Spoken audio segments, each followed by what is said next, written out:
అందరినీ ఒక చోటకు చేర్చి అందరినీ కాపుల ఐక్యత కోసం కృషి చేస్తా ఉన్న ఉయ్యూరు నరసింహరావు వాళ్ళ మిత్ర బృందాన్ని అభినందిస్తూ ఈ సమావేశానికి ఇచ్చేసిన కాపు సోదరులకు, కాపు మహిళలకు, కాపు యువకులకు అందరికీ కూడా కార్తీక మాస శుభాకాంక్షలు, శుభాభినందనలు తెలియజేస్తా ఉన్నాం.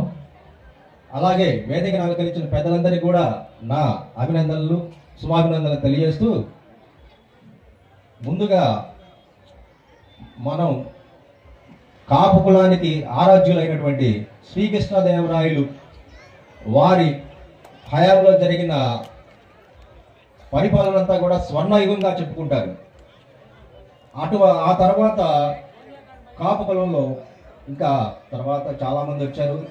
సరే, దాసనారాయణ గారు కావచ్చు, తర్వాత మన చిరంజీవి గారు కావచ్చు, ఎంతోమంది కూడా ఆ దిశగా పయనించాలని ఆయన గుర్తు ఆ రోజు కొబ్బరి చెట్టు గుర్తు 294 సీట్లలో కూడా ఆయన కాపులు నిలబెట్టి ఒక ప్రయత్నం చేశాడు. ఆ రోజుల్లోనే ఆయన ఒక 50 కోట్ల రూపాయలు ఖర్చు పెట్టుంటాడు. అంటే ఈరోజు ఒక 500 కోట్లు ఆ రేంజ్కి ఉంటుంది. అలాగా ఎంతో మంది ప్రయత్నం చేస్తూ వచ్చారు. ఆ కోణంలో ఇవాళ అందరికన్నా ధైర్యవంతుడు, సహనశీలి, పట్టుదలగని వాడు పవన్ కళ్యాణ్ గారు కూడా పార్టీని పెట్టి 10 సంవత్సరాలు మన కోసం, మన బిడ్డల కోసం, మన బిడ్డల భవిష్యత్తు కోసం కృషి చేస్తూ ఉన్నారు. వారు అనుకున్నది తప్పనిసరిగా సాధిస్తారు. ఈ రాష్ట్రంలో కాపుల చిరకాల వంచైనటువంటి కాపు ముఖ్యమంత్రిని చూసుకోవాలనేది ఒక పవన్ కళ్యాణ్ గారి వల్లనే సాధ్యమవుతుందని ఈ సందర్భంగా తెలియజేస్తా ఉన్నాం. ఎందుకంటే చిరంజీవి గారు లాంటి వారు ఆయన ఈ చిన్న చిన్న విషయాన్ని కూడా దూరంగా వెళ్ళే పరిస్థితి. కానీ పవన్ కళ్యాణ్ అట్లా కాదు. సమస్య ఎక్కడ ఉంటే అక్కడ ఖచ్చితంగా తను ఉంటాడు.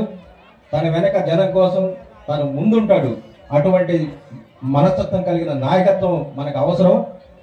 ఆయన అడుగు జాడల్లో అందరం కూడా కాపు సంఘాలన్నీ కూడా మొన్న ఈ రాష్ట్రంలో అన్ని కాపు సంఘాలు కూడా ఏకధాటిగా పవన్ కళ్యాణ్ గారిని అనుసరించి ఎన్డీఏ కూటమి బలపరిచారు. తదుపరి కూడా 2029లో మనం పవన్ కళ్యాణ్ ముఖ్యమంత్రికి దిశగా మనం ప్రయత్నం చేయాలని కాపు సంఘాలందరినీ కూడా అభ్యర్థిస్తా ఉన్నాం. అలాగే నాకు ఈ అవకాశం ఇచ్చిన పెద్దలందరికీ కూడా ధన్యవాదాలు తెలియజేస్తూ ఇంతటితో విరమిస్తున్నాను.